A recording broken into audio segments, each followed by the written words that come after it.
മൊയ്ത്തായ് എന്ന് പറഞ്ഞാൽ പണ്ട് വാറിന് വേണ്ടി ഉപയോഗിച്ച ഒരു ഇതാണ്. തായ്ലാൻഡിൽ അങ്ങനെ വാറിന് വേണ്ടി ആദ്യം അങ്ങനെ ഇതാക്കി അതങ്ങനെ മാർഷൽ ആർട്സ് ആയിട്ട് മാറി അങ്ങനെ തായ്ലാൻഡിലെ ഒരു കലയാണ് മൊയ്ത്തായ്. അതെന്ന് വെച്ചാൽ നമ്മൾ എന്തായാലും റിങ്ങിൻ്റെ അകത്ത് ഇറങ്ങിക്കഴിഞ്ഞാൽ അങ്ങനെയല്ല, ഒരു പറയുന്നതിന് വേണ്ടി പറയുന്ന ആളെ എന്തായാലും നമ്മൾ അടിച്ച് തീർക്കണോ അങ്ങനെ ഒരു മൈൻഡായിരിക്കും എല്ലാവരും. നമ്മളായാലും നമ്മുടെ ഓപ്പോണന്റ് ആരായാലും അങ്ങനെ തീരുമാനിക്കും. മൊയ്ത്തായ് എന്ന് പറഞ്ഞാൽ അറ്റാക്ക് ചെയ്യുന്ന ഒരു ബെസ്റ്റ് സ്ട്രൈക്കിംഗ് സ്പോർട്ടാണ് മൊയ്ത്തായ് ആണ് വേൾഡിൽ ബെസ്റ്റ് സ്പോർട്ട്. അത് എനിക്ക് പേഴ്സണലി ഞങ്ങളുടെ പഴയ ജിമ്മും ഇങ്ങനെ തന്നെയായിരുന്നു. അതായത് പേഴ്സണൽ ട്രെയിനിങ് എടുക്കണവർക്ക് മാത്രമേ കെയർ കൊടുക്കൂ, അങ്ങനെയില്ല. ഞങ്ങൾക്ക് എല്ലാവർക്കും ഒരാളൊരു ഫോം തെറ്റിച്ച് ചെയ്യണോണ്ട് ഞങ്ങൾക്ക് എന്തോ ഭയങ്കര ഡിസ്കംഫർട്ടാണ്. നിങ്ങൾക്ക് അത് പറഞ്ഞു കൊടുത്തില്ലെങ്കിൽ സമാധാനം. ബാക്കിയുള്ള ജിമ്മിലെ പോലെ ഇപ്പോൾ കുറച്ച് പേര് ഒരു ടീം, ബാക്കിയുള്ള ഒരു ടീം അത് അങ്ങോട്ടും ഇങ്ങോട്ടും വർത്താനം പറയില്ല, ഒരു ആറ്റിറ്റ്യൂഡ് എടുത്തിട്ട് നിൽക്കുക. ഇത്തിരി മസിലുള്ളവർ, മസിലില്ലാത്തവർ, ഫ്രഷ് വന്നവർ. ഇവിടെ അങ്ങനെയില്ല. എനിക്ക് എത്ര വലിയവനാണെങ്കിൽ എത്ര ചെറിയവനും എല്ലാവരും ഒരു ഫാമിലി പോലെയാണ് ഇപ്പോൾ ഞങ്ങളുടെ ജിമ്മ് പോയിക്കൊണ്ടിരിക്കുന്നത്.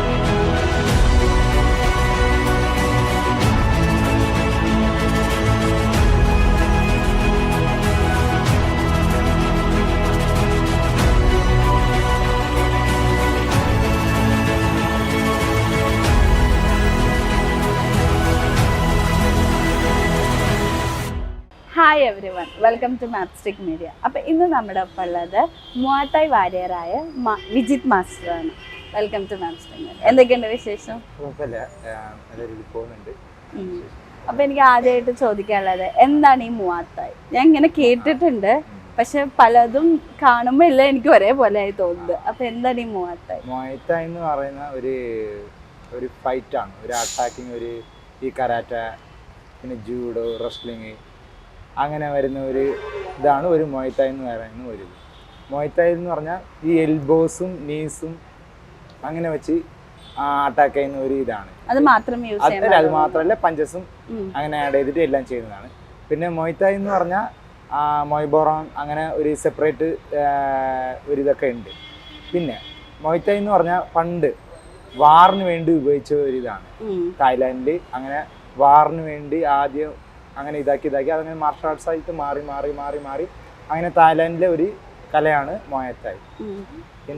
പിന്നെ അങ്ങനെ സ്പോർട്സിൽ വന്ന് കുറേ ഓർഗനൈസേഷനൊക്കെ തുടങ്ങി അങ്ങനെ ഇതായി. ഇന്ത്യയിലും പിന്നെ വേൾഡ് ഫുള്ളിലും മൊയ്ത്തായ് ഇപ്പോൾ ഒരു വലിയൊരു സ്പോർട്ടാണ്, വേൾഡിൽ ഒരു വലിയ സ്പോർട്ടാണ് മൊയ്ത്തായ്.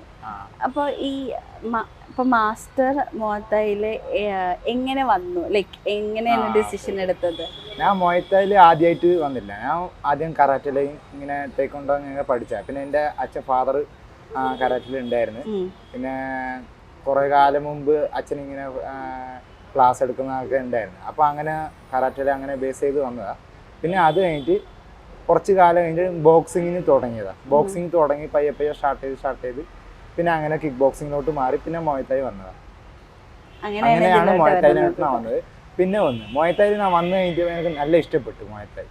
എന്ന് വെച്ചാൽ അതൊരു ഇൻട്രസ്റ്റിംഗ് ആയിട്ട് ഒരു നല്ലൊരു സ്പോർട്ടാണ്. നമുക്കത് ഫൈറ്റ് ചെയ്യുന്നതും ആ ടെക്നിക്കലായിട്ടുള്ള ഫൈറ്റും കുറേ ഒരു ഐഡിയാസ് ഉണ്ടാവും ഫൈറ്റ് ചെയ്യുന്നപ്പോൾ. നല്ലൊരു ഗെയിമാണ് മൊയ്ത്തായ്. അപ്പോൾ എത്രയൊക്കെ നമ്മൾ പഠിച്ചാലും നമ്മൾ ഈ മാച്ചിന് ഇറങ്ങുമ്പോൾ വേറൊരു ഫീലാണ്. അപ്പോൾ എങ്ങനെ മാച്ചിലൊക്കെ ഇറങ്ങി ചെയ്തിട്ടുണ്ടോ? മാച്ചൊക്കെ സ്റ്റേറ്റ് നാഷണൽ എല്ലാം അടിച്ചിട്ടുണ്ട്. ചാമ്പ്യൻഷിപ്പ് എത്ര ചാമ്പ്യൻഷിപ്പ് കിട്ടിയിട്ടുണ്ട്? ഒരു നാഷണൽ, ഒന്ന് സ്റ്റേറ്റ്, പിന്നെ ഒരു പ്രൊഫഷണൽ ഫൈറ്റ്, അങ്ങനെ 3-4 ഫൈറ്റ് ഒക്കെ ചെയ്തിട്ടുണ്ട്. ഇത് എങ്ങനെയുണ്ടായിരുന്നു ഈ എക്സ്പീരിയൻസ്? ലൈക്ക് നമ്മള് ഫൈറ്റ് ചെയ്യാന്നൊക്കെ പറയുമ്പോൾ ഫൈറ്റ് എന്ന് പറയുന്നത് ആദ്യം ഒരു ഫൈറ്റ് നമ്മൾ അതല്ല, ക്ലാസ്സിൽ തന്നെ കുറെ ഫൈറ്റ് ചെയ്ത് കുറെ എക്സ്പീരിയൻസ് ഉണ്ട്. ക്ലാസ്സിൽ തന്നെ കുറെ സ്പാറിങ്ങിൽ കുറെ ചെയ്യും അങ്ങനെ. പിന്നെ അത് കഴിഞ്ഞിട്ട് ആദ്യമായിട്ട് ഒരു ഫൈറ്റ് പോകുന്നപ്പോൾ ആദ്യം ഒരു പേടി ഉണ്ടായിരുന്നു എല്ലാവർക്കും വരുന്നപ്പോൾ. അപ്പോൾ അങ്ങനത്തെ ഫൈറ്റ് സ്റ്റാർട്ട് ചെയ്ത് കഴിഞ്ഞപ്പോൾ നമ്മൾ സ്റ്റാർട്ട് ചെയ്യും, ഫൈറ്റ് അടിയാവും എന്നാലും. അത് കഴിഞ്ഞിട്ട് ആ പേടി കുറച്ചായിട്ട് മാറും. പിന്നെ അടുത്ത റൗണ്ട്, അടുത്ത മാച്ച് അപ്പോൾ പേടി ഉണ്ടാവില്ല. പിന്നെ നമ്മൾ നോർമലി ഫൈറ്റ് ചെയ്യുന്ന ഒരു ഫീൽ ആയിപ്പോയി. പക്ഷെ ഈ നമുക്കിപ്പോ ഈ റിങ്ങിൽ ഇറങ്ങുമ്പോ തോക്കാൻ പാടില്ല എന്നൊരു ടെൻഡൻസി ഉണ്ടാവല്ലോ. അപ്പൊ ഈ ഹരം കൂടുമ്പോ നമ്മൾ ഓട്ടോമാറ്റിക് ആയിട്ട് ഭയങ്കരമായിട്ട് ആ ഒരു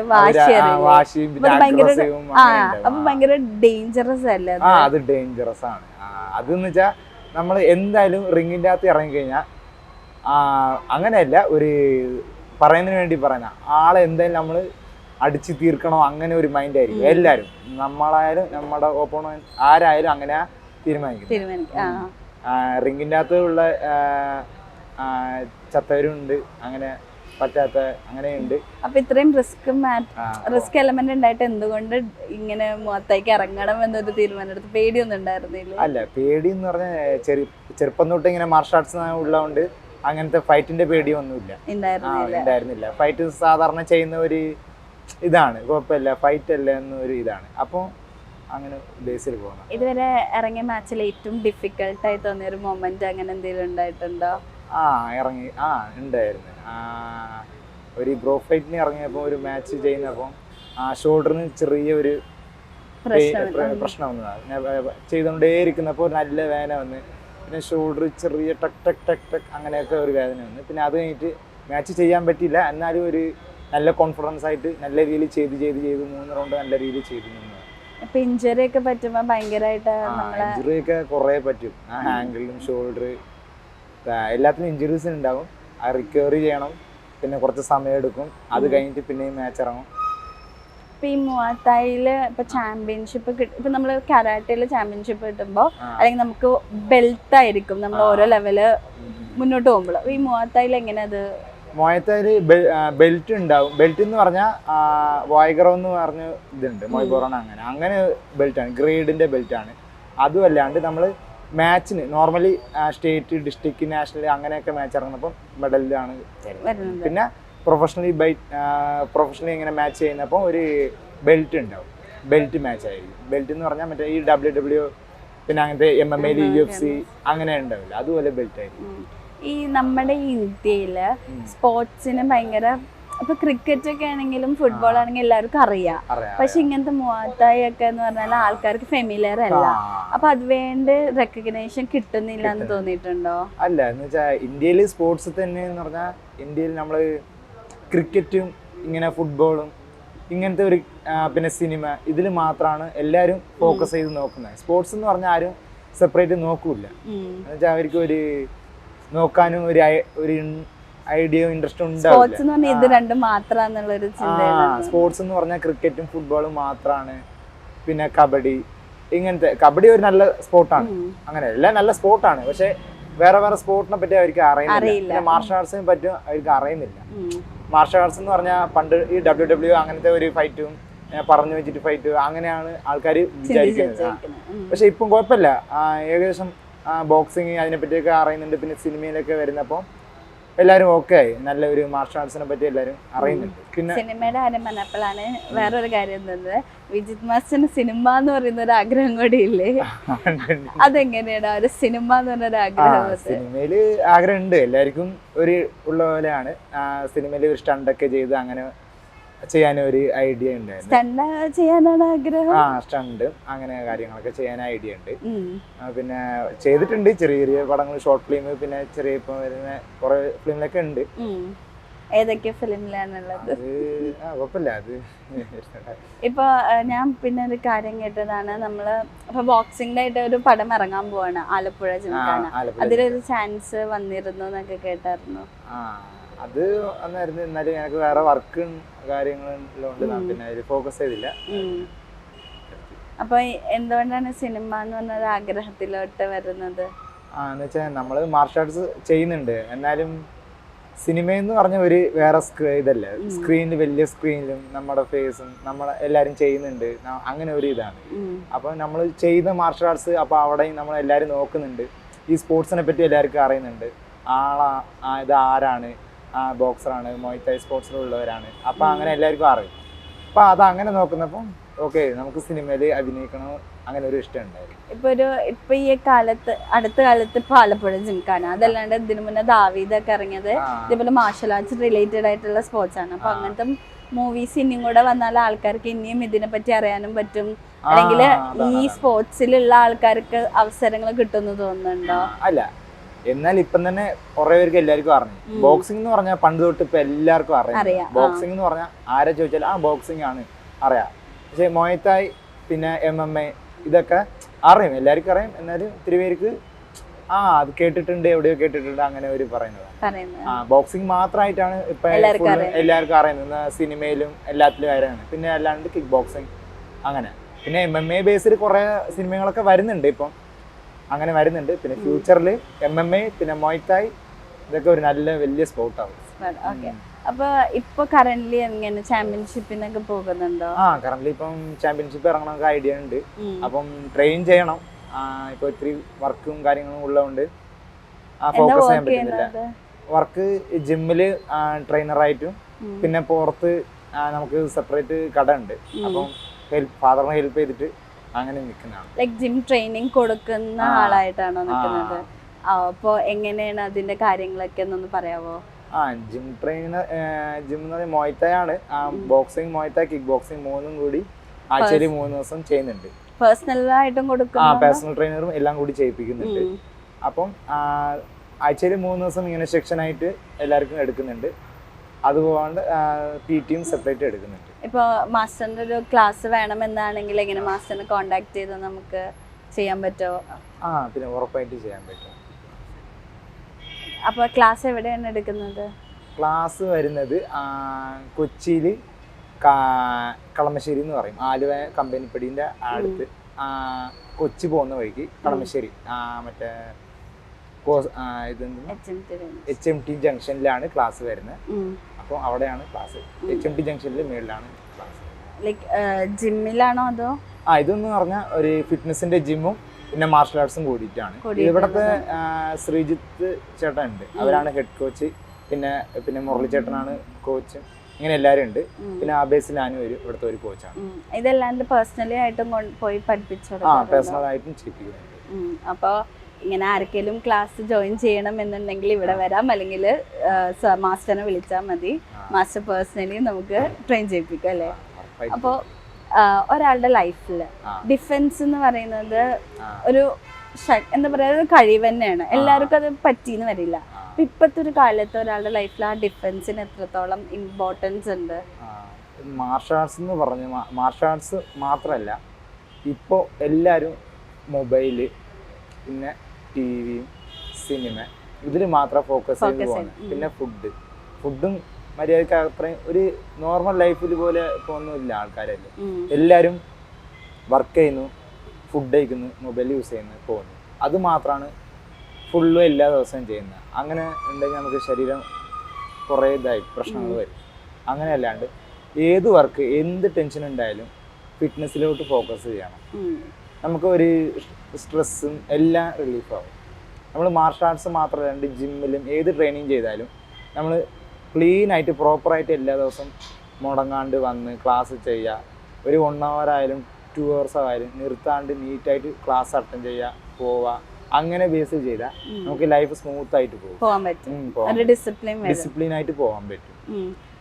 അതല്ലാണ്ട് ഇപ്പൊ നമ്മുടെ ഇപ്പൊ ഒരു വിമൻ, ഞാനൊരു പെൺകൊച്ചാണ്. അപ്പൊ എനിക്കും ഒരുപാട് ഇഷ്യൂസ് നേരിടും, പ്രശ്നങ്ങൾ നേരിടും. അങ്ങനെ വരുമ്പോ ഈ ഡിഫൻസിന് ഭയങ്കര ഒരു ഇമ്പോർട്ടൻസ് ഇല്ലേ? അത് ഏറ്റവും നല്ല ക്വസ്റ്റ്യൻ ആണ്. മൊയ്ത്തായ് എന്ന് പറഞ്ഞാൽ അറ്റാക്ക് ചെയ്യുന്ന ഒരു ബെസ്റ്റ് സ്ട്രൈക്കിംഗ് സ്പോർട്ടാണ് മൊയ്ത്തായ്. മൊയ്ത്തായ് ആണ് വേൾഡിൽ ബെസ്റ്റ് സ്പോർട്ട്. അല്ല, അങ്ങനെ എന്നാൽ ബെസ്റ്റ് സ്പോർട്ട് കുറേ ഉണ്ട്. എൻ്റെ അറിവിൽ ഞാൻ പറയുന്നത് മൊയ്ത്തായ് ഒരു ബെസ്റ്റ് സ്പോർട്ടാണ്. എന്ന് വെച്ചാൽ പെട്ടെന്ന് ഒരു അറ്റാക്ക് ചെയ്യാൻ പറ്റുന്ന, ഒരു അഗ്രസീവായിട്ട് അറ്റാക്ക് ചെയ്യാൻ പറ്റുന്നത്, ഒരു സെൽഫ് ഡിഫൻസിന് പറ്റിയ സ്പോർട്ടാണ് മൊയ്ത്തായ്. അപ്പൊ പെൺകുട്ടികൾക്ക് ബെസ്റ്റ് ഓപ്ഷനാണ് മൊയ്ത്തായ്. ഇപ്പൊ പഠിക്കാൻ വേണ്ടിയിട്ട് ഈ ഏജ് ലിമിറ്റ് ഉണ്ടോ? ഏജ് ലിമിറ്റൊന്നും അങ്ങനെ ഒന്നുമില്ല. തായ്ലൻഡിലൊക്കെ ചെറുപ്പം തൊട്ട് ചെറിയ കൊച്ചു തൊട്ട് സ്റ്റാർട്ട് ചെയ്യുന്നതാണ് മൊയ്ത്തായ്. എല്ലാവരും അവരൊരു മൈൻഡാണ്. എന്നാലും നമുക്കിപ്പോ ഒരു പ്രായം ഇങ്ങനെ, അയ്യോ എനിക്ക് പഠിക്കാൻ പറ്റുമോ എന്നൊക്കെ പലർക്കും ഡൗട്ട് വരും, എനിക്ക് വഴങ്ങോന്നൊക്കെ. അതൊക്കെ നമുക്ക് ശരിയാക്കി എടുക്കാവുന്നതല്ലേ? ആദ്യം എന്തായാലും ഒരാഴ്ച എല്ലാവർക്കും ചെറിയ മടി ഉണ്ടാവും. അയ്യോ ഇതെങ്ങനെ ചെയ്യണോ ഒരു ഐഡിയ ഉണ്ടാവില്ല. പിന്നെ ഗ്രൂപ്പ് സെക്ഷനിലൊക്കെ എല്ലാവരും ചെയ്യുന്നപ്പോൾ മറ്റവർ ചെയ്യുന്നപ്പോൾ നമ്മളൊന്നും ചെയ്യാണ്ടിരിക്കില്ലല്ലോ. മറ്റവർ എന്താ ചെയ്യുന്നത് നോക്കി തന്നെ ചെയ്യും. അങ്ങനെ ഒരു ഇതായിപ്പോ എല്ലാ ഗെയിം ആയാലും അതാണ്. എല്ലാവരും വർക്കൗട്ടും കളിക്കുന്നപ്പോൾ ഒരാൾ മാത്രമേ എല്ലാവരും നോക്കില്ലല്ലോ. എന്തെങ്കിലും ഒന്ന് ചെയ്തൊന്നും അങ്ങനെ പോകുന്നില്ല. അപ്പോൾ അങ്ങനെ 1-2 ആഴ്ച എടുക്കുന്നപ്പോൾ ഒരു സെറ്റായി. ഇപ്പൊ ഈ നമ്മളിപ്പോ ഈ സ്പോർട്സിന് ഒരു ട്രെയിനിങ് എന്നൊക്കെ വരുമ്പോൾ ഒരുപാട് സ്ട്രഗിൾസ് നേരിടേണ്ടി വരും. അപ്പോൾ മാസ്റ്റർ നേരിട്ട ഏറ്റവും വലിയ സ്ട്രഗിൾ എന്താണ്? സ്ട്രഗിൾ എന്ന് പറഞ്ഞാൽ ലൈഫിൽ മൊത്തം സ്ട്രഗിള് കണ്ടിട്ടുണ്ട്. അങ്ങനെ പ്രത്യേകിച്ച് പറയാനൊന്നുമില്ല. ലൈക്ക് അതിൽ നിന്നും മാറി ഒരു മോട്ടിവേറ്റ് ആയിട്ട് പുറത്തോട്ട് വരാന്ന് വലിയ കാര്യം. അപ്പൊ അതിന്റെ ഒരു പ്രചോദനം എങ്ങനെയാണ് കിട്ടിയത്? പ്രശ്നങ്ങളൊന്നും സാധാരണ എല്ലാവർക്കും വരുന്നത്, പ്രശ്നങ്ങളില്ലാത്തവരില്ല. അപ്പം എന്ത് പ്രശ്നമായാലും കുറച്ച് നാൾ എന്തായാലും മൈൻഡൊക്കെ ഓഫായി പോയി വരുന്നതാണ്. പിന്നെ പോട്ടെ, എന്തായാലും പിന്നെയും വേറെ പ്രശ്നങ്ങൾ. ഇപ്പോൾ ഇന്നും ഒരു പ്രശ്നം ഉണ്ടാവും, അത് തീർന്നു. പിന്നെ ഒരു മാസം 2 മാസത്തേക്ക് ആ പ്രശ്നം ഉണ്ടാവും. പിന്നെ 2 മാസം കഴിഞ്ഞിട്ട് പിന്നെ ഒരു പ്രശ്നം വരും. പ്രശ്നങ്ങൾ വന്നുകൊണ്ടേയിരിക്കും, അത് എന്തായാലും വരാണ്ടിരിക്കില്ല. എവിടെ പോയാലും പ്രശ്നം ഉണ്ടാവും. പ്രശ്നമില്ലാത്ത അത് ഓവർകം ചെയ്യാതെ നമ്മളെ കാര്യം മാത്രം നോക്കി പോവാം, വേറെ എവിടെയും ചിന്തകൾ പോവാണ്ട് നീറ്റായിട്ട് വർക്കൗട്ട് ചെയ്യാൻ, ആരടുത്തും കൂടുതൽ സംസാരിക്കാണ്ട് വർക്കൗട്ട് ചെയ്യാൻ പോവാ, നമ്മുടെ കാര്യം മാത്രം നോക്കി പോകാൻ പറ്റും. അപ്പോൾ ഇത്ര നേരം നമ്മൾ മാസ്റ്ററിനോടൊക്കെ സംസാരിച്ചു. നമ്മുടെ യുവതലമുറയോട് മാസ്റ്റർക്ക് എന്തെങ്കിലും പറയാനുണ്ട്? എല്ലാവർക്കും അത് തന്നെയാണ് പറയുന്നത്. എന്ന് വെച്ചാൽ ഫിറ്റ്നസ്സിലോട്ട് കുറച്ച് ഫോക്കസ് ചെയ്യാം.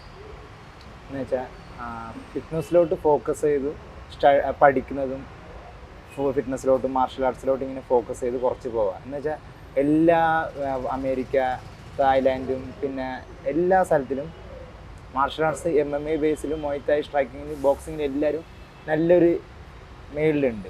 ഇന്ത്യയിൽ അങ്ങനെയല്ല. ഇന്ത്യയിൽ സ്പോർട്സിൽ ആരും അങ്ങനെ വരുന്നില്ല. വന്നാലും അതിന് പ്രോപ്പറായിട്ട് ഒന്നും കിട്ടൂല. എന്നാലും അതിന് വേണ്ടിയല്ല നമ്മൾ സെപ്പറേറ്റ് ചെയ്യുക. നമുക്ക് മറ്റൊരു ഹെൽപ്പ് ചെയ്യണോ അങ്ങനെ ചെയ്തു പോകാണ്ട് നമുക്ക് എല്ലാം ചെയ്യാൻ പറ്റുമെന്ന് വിചാരിച്ചിട്ട് സ്പോർട്സിൽ ഒരു കോൺസെൻട്രേഷൻ ചെയ്ത് നല്ല രീതിയിൽ മുമ്പോട്ട് പോയാൽ ലൈഫ് നല്ലതായിരിക്കും. ഒരു ഡിസിപ്ലിനായിട്ട് ലൈഫിൽ മുമ്പോട്ട് പോകാൻ പറ്റും. ഇന്ന് മദ്യ വലിക്കുന്നതും പിന്നെ അതൊക്കെ കുറേ പ്രശ്നങ്ങളൊക്കെ ഉണ്ട്. ഇപ്പം വരുന്ന എല്ലാവരും അങ്ങനെയാണ്. സ്മോക്കിങ് കാര്യങ്ങൾ എല്ലാം എവിടെ പോയാലും, ചെറിയ കുട്ടിയോട്ട് പെണ്ണുങ്ങൾ എല്ലാവരും, ഗേൾസ് ബോയ്സ് അങ്ങനെ സെപ്പറേറ്റ് ഇല്ല, എല്ലാവരും ഉണ്ട്. അപ്പം അതൊക്കെ നിർത്തണമെങ്കിൽ ഇങ്ങനെ സ്പോർട്സ്, മാർഷൽ ആർട്സ്, ഫിറ്റ്നസ്സിലോട്ട് വന്നാൽ മാത്രമാണ് അതൊക്കെ നിർത്തി മുമ്പിലോട്ട് ലൈഫിൽ നല്ല രീതിയിൽ പോകാൻ പറ്റും. പിന്നെ പേഴ്സണൽ ട്രെയിനിങ്ങും പിന്നെ ചെയ്യിപ്പിക്കുന്നുണ്ട്. ഇങ്ങനെ ആഴ്ചയിൽ ഒരു ദിവസം അല്ലെങ്കിൽ മാസത്തിൽ ഒരു 3 ദിവസം, പിന്നെ മാസത്തിൽ ഒരു 12 ക്ലാസ്സും ഒരു 20 ക്ലാസ്സും സെപ്പറേറ്റ് എടുക്കുന്നുണ്ട്. അപ്പോൾ ഇനി ആരെങ്കിലും പേഴ്സണൽ ട്രെയിനിങ്ങോ അല്ലെങ്കിൽ അല്ലാണ്ട് ജിം കൂടിയിട്ടൊരു ട്രെയിനിങ് ആവശ്യമുണ്ടെങ്കിൽ മാസ്റ്ററിനെ കോൺടാക്ട് ചെയ്താൽ മതി അല്ലേ? അപ്പോൾ ഇത്ര നേരം നമ്മൾ സംസാരിച്ചു. ഞാൻ മാസ്റ്റർ എന്ന് വിളിക്കുന്ന മെയിൻ റീസൺ എന്ന് വെച്ചാൽ എൻ്റെ മാസ്റ്ററും കൂടിയാണ്, എന്നെ മൂവാട്ടായി പഠിപ്പിക്കുന്ന ആളും കൂടിയാണ്. ഈ നേരത്തെ പറഞ്ഞ പോലെ ഒരു സെൽഫ് ഡിഫെൻസിന് വേണ്ടിയിട്ട് ഞാൻ പഠിപ്പിക്കുന്ന ഒരാളാണ്. അപ്പം ഇനി നമുക്ക് മാസ്റ്ററിൻ്റെ വീഡിയോസുകളും വന്നുകൊണ്ടിരിക്കും. മാസ്റ്ററിൻ്റെ മൂവാട്ടായിന്ന് പറ്റി സംസാരിച്ചത് മാത്രമല്ലല്ലോ, അതിൻ്റെ കഴിവും എന്തൊക്കെയാണെന്നുള്ളതിൻ്റെ വീഡിയോസ് നമ്മൾ വന്നുകൊണ്ടിരിക്കും. അപ്പം ഞാൻ ഇവിടെ കിക്ക് ബോക്സിങ്, മുയ് തായ് എല്ലാം ചെയ്യുന്നുണ്ട്. ജിം എന്ന് പറഞ്ഞാൽ HMT ആലുവയിൽ നിന്ന് കൊച്ചി പോകുന്ന വഴിക്ക് കളമശ്ശേരിൻ്റെ അടുത്ത് HMTയിലാണ് ഉള്ളത്. ജിമ്മിൻ്റെ പേര് K1 Arena ആണ്. പിന്നെ ഇവിടെ മുയ് തായ് മാത്രമല്ലാണ്ട് ഫിറ്റ്നസ്സും എല്ലാ കാര്യങ്ങളും ഇവിടെ ഉണ്ട്. പിന്നെ പേഴ്സണൽ ട്രെയിനിങ് എല്ലാം ഇവിടെ ചെയ്യിപ്പിക്കുന്നുണ്ട്. പിന്നെ ഇവിടുത്തെ ഹെഡ് കോച്ച് ആൻഡ് മെയിനായിട്ട് വരുന്നത് നമ്മുടെ മുരളി ചേട്ടനാണ് ഫിറ്റ്നസ്സിൽ. ഞാൻ ഈ ജിമ്മിൻ്റെ ഓണർ കം ട്രെയിനർ, രണ്ടും ഞാൻ തന്നെ ഹാൻഡിൽ ചെയ്യണേ. പിന്നെ ഞങ്ങൾക്ക് എക്സ്ട്രാ ഒരു ട്രെയിനർ ഉണ്ട്. കൂടാതെ ഞങ്ങളിവിടെ പ്രൊവൈഡ് ചെയ്യുന്ന ഫെസിലിറ്റി എന്താണെന്ന് വെച്ച് കഴിഞ്ഞാൽ ഞങ്ങൾ മുയ് തായ് പ്രൊവൈഡ് ചെയ്യുന്നുണ്ട്, ബോക്സിങ്, കിക്ക് ബോക്സിങ്, അതുകൂടാതെ പേഴ്സണൽ ട്രെയിനിങ്, ഫിറ്റ്നസ് ലെവലിൽ പേഴ്സണൽ ട്രെയിനിങ്, അത്ലറ്റിന് ട്രെയിനിങ്, സ്ട്രെങ്ത് ആൻഡ് കണ്ടീഷനിങ്. നിങ്ങൾക്ക് എന്താ വേണ്ടതെന്ന് വെച്ചാൽ വൺസ് നിങ്ങളോട് വന്നു നോക്കിയിട്ട് ഞങ്ങളായിട്ട് വർത്താനൊക്കെ പറഞ്ഞ് നിങ്ങൾക്ക് എങ്ങനെയാണ് സാറ്റിസ്ഫൈഡ് ആണെങ്കിൽ മാത്രം ജോയിൻ ചെയ്താൽ മതി. ഈ സ്ഥലം പറയുന്നത് ആലുവ എടപ്പള്ളി റൂട്ടിൽ HMT ജംഗ്ഷനിലാണ് സ്ഥലം വരുന്നത്. ഏകദേശം 5000 സ്ക്വയർ ഫീറ്റ് ഉണ്ട് ഞങ്ങളുടെ ജിമ്മ്. പിന്നെ ഒരു റിങ് ഉണ്ട് ഞങ്ങൾക്ക് ഫൈറ്റ്. ഇപ്പോൾ നിങ്ങൾക്ക് സ്പാർ ചെയ്യാനും ആ ഫൈറ്റ് ചെയ്യാൻ താല്പര്യമുള്ളവർക്ക് ആ ഫൈറ്റിംഗ് എക്സ്പീരിയൻസ് കിട്ടാൻ വേണ്ടി പക്ക ഫൈറ്റ് ചെയ്യുന്ന രീതിയിൽ തന്നെ ഒരു റിങ് ഞങ്ങൾ സെറ്റ് ചെയ്തിട്ടുണ്ട്. പിന്നെന്താ, ഫുൾ ടൈം ട്രെയിനർ അവൈലബിൾ ആണ്. ഇപ്പോൾ പേഴ്സണൽ ട്രെയിനിങ് എടുക്കുന്നവർക്ക് മാത്രമേ പേഴ്സണൽ കെയർ കൊടുക്കൂ അങ്ങനെയൊന്നുമില്ല. ഞങ്ങൾ ഓൾറെഡി എല്ലാ വർക്കൗട്ട്സും അത്യാവശ്യം ഡയറ്റ് പ്ലാൻ എന്ന് വെച്ചാൽ പെർഫെക്റ്റ് ഡയറ്റ് പ്ലാൻ അല്ല, ഒരു ഐഡിയ തരുന്നത്. അത് നിങ്ങൾ ഡെയിലി ലൈഫിൽ നിങ്ങൾ ഫുഡ് എങ്ങനെ എടുക്കണം, എന്തോരം ക്വാണ്ടിറ്റി എടുക്കണം, എങ്ങനെയൊക്കെ നിങ്ങൾ പ്രോട്ടീൻ, മാക്രോസ്, മൈക്രോസ് ഒക്കെ എങ്ങനെ അഡ്ജസ്റ്റ് ചെയ്യേണ്ടത്, അതൊക്കെ ഞങ്ങൾ പറഞ്ഞു തരും. വർക്കൗട്ട്സും എല്ലാം പറഞ്ഞു തരും. അതിൻ്റെ ഫോമൊക്കെ കറക്റ്റായിട്ട് പഠിപ്പിച്ച് തരും. പേഴ്സണൽ ട്രെയിനിങ് ആകുമ്പോൾ എന്താ വ്യത്യാസം എന്ന് വെച്ചാൽ നിങ്ങൾ പറഞ്ഞ ടൈമിൽ നിങ്ങൾക്കൊരു ട്രെയിനർ ഉണ്ടാവും. നിങ്ങളിപ്പോൾ ഫ്രഷ് ആയിട്ട് വരുന്നവരാണ്, ഇതിനു മുമ്പ് ജിമ്മിൻ്റെ എക്സ്പീരിയൻസ് ഇല്ല, അങ്ങനെയൊക്കെ ആണെങ്കിൽ ഞങ്ങൾ പേഴ്സണലി ഒരു ട്രെയിനിങ് എടുക്കുകയാണെങ്കിൽ നിങ്ങൾക്ക് എപ്പോഴും ഒരാൾ നിങ്ങളുടെ ഒപ്പം ഉണ്ടാവും. നിങ്ങളിപ്പോൾ രാവിലെ പറയുകയാണെങ്കിൽ ആ ടൈമിൽ ഒരു ട്രെയിനർ ഉണ്ടാവും, ഈവനിങ് പറയുകയാണെങ്കിൽ ആ ടൈമിൽ ഒരു ട്രെയിനർ നിങ്ങൾക്ക് അലോട്ട് ചെയ്യും. ആ പുള്ളി ഫുൾ ടൈം നിങ്ങളുടെ ഒപ്പം നിങ്ങളുടെ വർക്കൗട്ട് ഫോം കറക്റ്റ് ചെയ്യാനും അത് ഇത്ര സെറ്റ് ചെയ്യണം, എങ്ങനെ ചെയ്യണം, നിങ്ങൾ ചെയ്യണത് ബുദ്ധിമുട്ടാണെങ്കിൽ നിങ്ങൾക്ക് സെറ്റിൻ്റെ നമ്പർ കുറയ്ക്കുക, റെപ്പ് കുറയ്ക്കുക, അങ്ങനെ എല്ലാത്തിനും നിങ്ങളുടെ ഒപ്പം ഒരാളുണ്ടാവും. പിന്നെ സെപ്പറേറ്റ് ഒരു ന്യൂട്രീഷനിസ്റ്റ് ഉണ്ട് ഞങ്ങൾക്ക്, പുള്ളി സെപ്പറേറ്റ് ഡയറ്റും തരും. ഇത്രയാണ് വന്ന് നോക്കുക. എനിക്ക് മെയിൻ ആയിട്ട് ഒരു കാര്യം പറയാനുള്ളത്, നമ്മളൊരു ജിമ്മിൽ പോകുമ്പോൾ ഫസ്റ്റ് ആയിട്ട് അവിടുത്തെ ട്രെയിനേഴ്സ് ആണെങ്കിലും നമ്മളോട് പെരുമാറുന്ന ഒരു രീതി അത് വെച്ചിട്ടാണ് നമ്മൾ ജഡ്ജ് ചെയ്യാറ്. ഇവിടെ ആ പോസിറ്റീവ് മാത്രം മുരളിച്ചേട്ടൻ വരുമ്പോ തന്നെ ആ ചിരിയാണ് ഇവിടെ ജോയിൻ ചെയ്യണം, അങ്ങനെ ജോയിൻ അല്ല അത് എനിക്ക് പേഴ്സണലി എനിക്ക് ഞങ്ങളുടെ പഴയ ജിമ്മും ഇങ്ങനെ തന്നെയായിരുന്നു. അതായത് പേഴ്സണൽ ട്രെയിനിങ് എടുക്കണവർക്ക് മാത്രമേ കെയർ കൊടുക്കൂ, അങ്ങനെയില്ല. ഞങ്ങൾക്ക് എല്ലാവർക്കും ഒരാളൊരു ഫോം തെറ്റിച്ച് ചെയ്യണോണ്ട് ഞങ്ങൾക്ക് എന്തോ ഭയങ്കര ഡിസ്കംഫർട്ടാണ്. നമുക്ക് അത് പറഞ്ഞു കൊടുത്തില്ലെങ്കിൽ സമാധാനമല്ല. ജിമ്മിലും ആ ഒരു പേഴ്സണലൈസ്ഡ് ഫീൽ കിട്ടാത്തോണ്ടാണ് എല്ലാവരും ഇങ്ങനെ പഠിച്ചു നിൽക്കുന്നത്. പിന്നെ എന്താണെന്ന് വെച്ചാൽ ബാക്കിയുള്ള ജിമ്മിലെ പോലെ ഇപ്പോൾ കുറച്ച് പേര് ഒരു ടീം, ബാക്കിയുള്ള ഒരു ടീം, അത് അങ്ങോട്ടും ഇങ്ങോട്ടും വർത്താനം പറയില്ല, ഒരു ആറ്റിറ്റ്യൂഡ് എടുത്തിട്ട് നിൽക്കുക. ഇത്തിരി മസിലുള്ളവർ, മസിലില്ലാത്തവർ, ഫ്രഷ് വന്നവർ. ഇവിടെ അങ്ങനെയില്ല.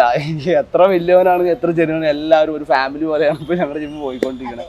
അപ്പോൾ ഒരു ജിമ്മ് ഫീൽ മാത്രമല്ല, ഒരു ഫാമിലി ഫീലും കൂടെ നമുക്ക് ഇവിടെ കിട്ടും. അപ്പോൾ thank you so much. Okay, thank you. സംസാരിക്കാൻ